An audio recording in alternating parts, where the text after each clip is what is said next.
Chapter 6 స్వీకరించడం ఇంకా శరణాగతి చెందడం. రోజులో ఎంత తరచుగా నీకు నాకిక్కడ ఉండాలని లేదు అని అనిపిస్తుంది? అది రద్దీ రోడ్డు కావచ్చు, నువ్వు పనిచేసే చోటు కావచ్చు, లేదా రైల్వే స్టేషన్‌లో ఎదురు చూస్తున్నప్పుడో, లేదా కొంతమంది మనుషుల మధ్య ఉన్నప్పుడో నీకలాంటి ఆలోచన రావచ్చు. కొన్నిసార్లు కొన్ని పరిస్థితుల నుండి బయటకు రావడమే సరైన పని. నిజమే. కానీ చాలా సందర్భాల్లో అది సాధ్యం కాదు. అలాంటప్పుడు నాకిక్కడ ఉండటం ఇష్టం లేదు అనే ఆలోచన వస్తే, అది ఓ పనికిరాని ఆలోచన అని తెలుసుకోవాలి. దానివల్ల నీకు, నీ చుట్టూ ఉన్న వాళ్లకు బాధ తప్ప ఏ ఉపయోగం లేదు. నువ్వెక్కడికెళ్ళినా వద్దు, కావాలి అనే నీ మనసుంటుంది. దాన్ని వదిలి ఇంకెక్కడికెళ్ళగలవు? నీ ప్రతి అనుభవాన్ని నువ్వు నిజంగా మానసికంగా పేరు పెట్టాల్సిన అవసరం ఉందా? ప్రతిదానికి ప్రతిస్పందించాల్సిన అవసరం ఉందా? జీవితం మొత్తం రకరకాల సందర్భాలతో, రకరకాల మనుషులతో గడపాల్సి ఉన్నప్పుడు, నువ్వు ప్రతిదాన్ని ఇష్టం, అయిష్టం అని పట్టుకుని వెళ్తే, జీవితమంతా సంఘర్షణమయం కాదా? ఇష్టం, అయిష్టం లేకుండా ఓ పరిస్థితిని ఉన్నది ఉన్నట్టుగా స్వీకరించడం అలవాటు చేసుకోవాలి. నీవు తీసుకునే నిర్ణయాలు ఏవైనా కావచ్చు. ఏది అందరికీ మంచిదో, ఏది స్వార్థరహితమో, ఏది దయ, త్యాగం కలిగుంటుందో అటువంటి అహంకార రహితమైన పని చేయడానికి ఇష్టాయిష్టాల అవసరం ఉండదు.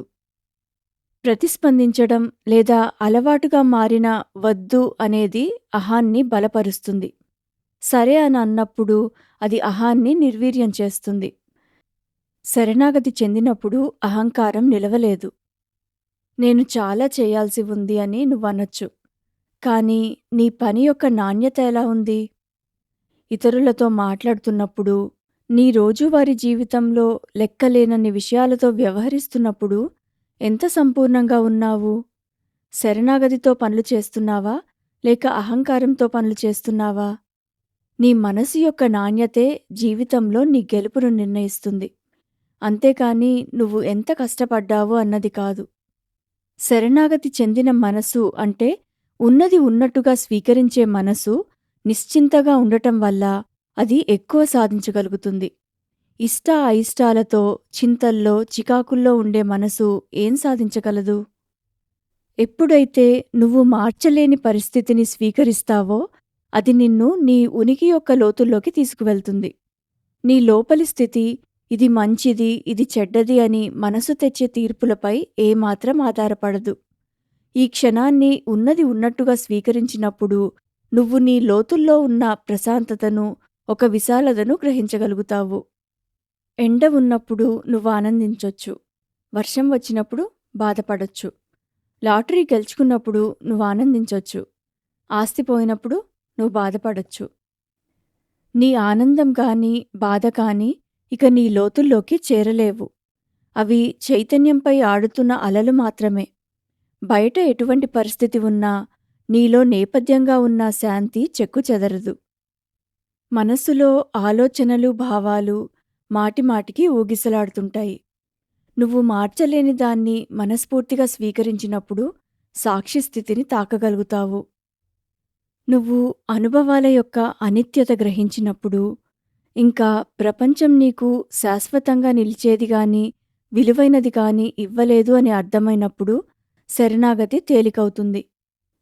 అప్పుడు నిన్ను తృప్తిపరచడానికి ఓ వస్తువో, ఓ మనిషో, ఓ పరిస్థితో కావాలని కోరవు. ఎప్పుడైతే నీ పట్టును వదిలిపెడతావో, అప్పుడు ప్రతి పరిస్థితి సంతృప్తికరంగా మాత్రమే కాదు, సామరస్యంగా కూడా మారుతుంది.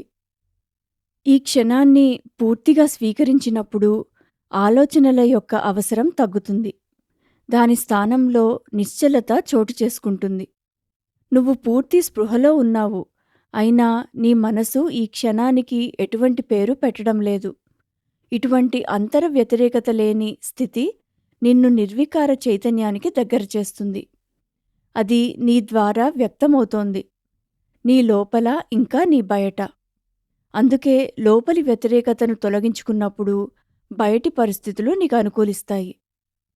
నేను మిమ్మల్ని ఈ క్షణాన్ని ఆనందించండి, సంతోషంగా ఉండండి అని అనట్లేదు. ఈ క్షణం ఎలా ఉన్నా దాన్ని అలా ఉండనివ్వండి అంటున్నాను. శరణాగతి అంటే ఈ క్షణానికి శరణాగతి అని. అంతేగాని నువ్వు విశ్లేషించే నీ కథకు కాదు. ఉదాహరణకు వారు నన్ను కొడుతున్నారు, నేను దీనికి శరణాగతి చెందాలి అని అనుకోవడం మూర్ఖత్వం. ఇక్కడ మిమ్మల్ని మీరు కాపాడుకోవడం తెలివైన పని. కానీ ఈ క్షణంలో మీరు అనుభూతి చెందిన ఆ అనుభవం జరిగుండకూడదు అని మనసులో తోసిపుచ్చడమే శరణాగతి లేకపోవడమంటే. ఈ క్షణం ఏది తీసుకువచ్చినా దానికి అనుగుణంగా ప్రవర్తిస్తావు. కానీ నీ మనసులో ఆ మొత్తం అనుభవం పట్ల ఎటువంటి వ్యతిరేకత ఉండదు. ఆ క్షణం మరోలా ఉండాల్సింది అన్న కోరిక ఉండదు. నాకెందుకిలా జరుగుతుంది అని అడగడం ఆగిపోతుంది.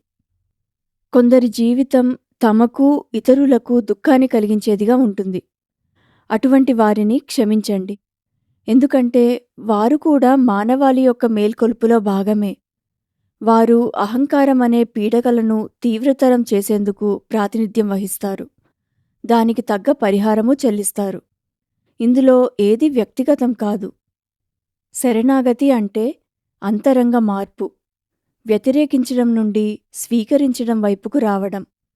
కాదు, వద్దు నుండి అవును, సరే అన్న వైపుకు రావడం. ఏడుపు, దుఃఖం కూడా సూక్ష్మమైన వ్యతిరేకతే. నువ్వు శరణాగతి చెందినప్పుడు నేను అనే అహంకారపు గుర్తింపు నుండి బయటపడి, అంటే ఆలోచన, భావాల నుండి బయటపడి, నేను ఉన్నాను అనే శుద్ధమైన చైతన్యంగా తెలుసుకుంటావు.